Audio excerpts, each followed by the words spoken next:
On the Friday, October 20th, episode of HBO's Real Time with Bill Maher and his guests Paul Begala and Bret discussed how the guilty pleas of Donald Trump's co-defendants in the Georgia election crimes case may affect the former president.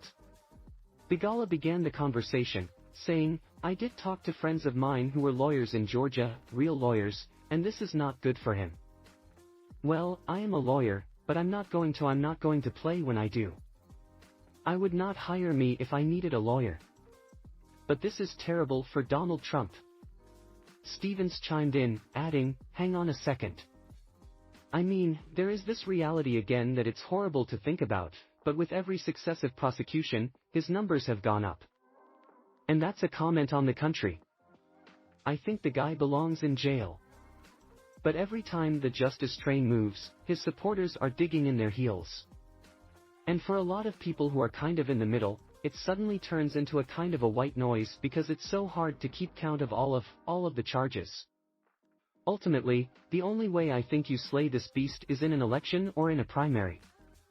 Maher then shared a possible scenario for the 2024 presidential candidate, who could simultaneously be elected and convicted.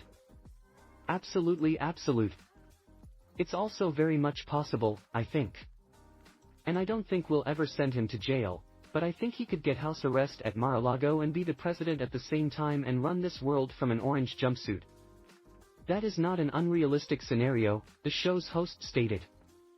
"And he's already got all the classified documents there, so," Begala joked, referencing Trump's other indictment for the mishandling of classified documents.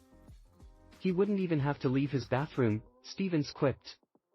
As OK previously reported, the Father of Five's former lawyer and co-conspirator Sidney Powell has reached a plea deal in the case involving efforts to overturn the 2020 election in Georgia, on Friday, October 20th.